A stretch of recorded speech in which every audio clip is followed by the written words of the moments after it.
कि छल को देखने आई है। और छल देखने का तात्पर्य क्या है कि जब इस दुनिया के अंदर आने के बाद मनुष्य जन्म स्वर्ग का दरवाजा, वैकुंठ का दरवाजा, परम धाम का दरवाजा ऐसा कहा जाता है। लेकिन यदि मनुष्य जीवन को प्राप्त करने के बाद भी यदि व्यक्ति परमात्मा या वैकुंठ या स्वर्ग के लायक करने नहीं किया तो उस ना करने के परिणाम स्वरूप क्या होता है, सीधा नरक भेज दिया जाता है।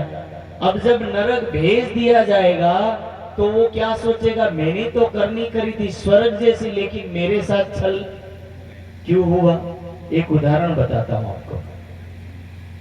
जब पांडव को भगवान श्री कृष्ण ने कहा कि ये सब छोड़ो राजपाट, और राजपाट छोड़ने के बाद आप चले जाओ जंगल में और वहां जाकर के साधना करो, तप करोगे तभी आपको स्वर्ग मिलेगा।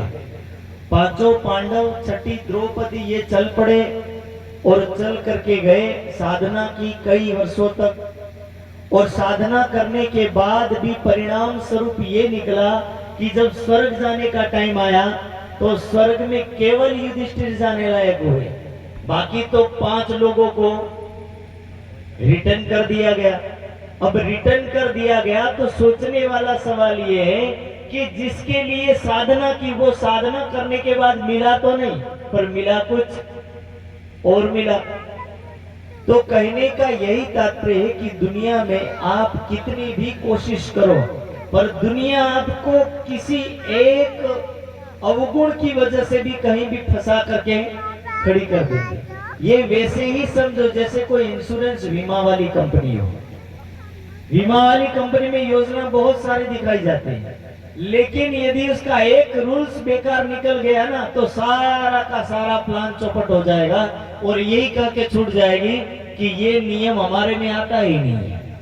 तो इसी तरह ये दुनिया का है और दुनिया के अंदर व्यक्ति, वाणी में और कबीर साहब ने कहा, काजल की कोठरी में केसो ही सियानो जाए पर एक लिख तो लागी पे लागी।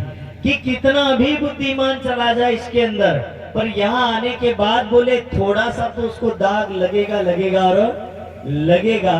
हल्का दाग भी व्यक्ति को नरक की तरफ घुमा देता है, हल्का छोटा सा दाग भी व्यक्ति को वैकुंठ से रोक देता है जाने से। तो कहने का यही उद्देश्य है कि वतन विसारिया रहे कि हम तो परम धाम को भूल गए। और कैसे भूल गए, तो बोले वहां जाने के बाद हमने तो परम धाम में वादा किया था, पर उस वादे के मुताबिक हम यहाँ आकर के वो सब कुछ भूल गए। और जब सब कुछ भूल गए, चले किए हैरान कि ये क्यों भूले। तो बोले इस दुनिया ने ही भूलवा दिया। भूलना तो कोई चाहता नहीं था।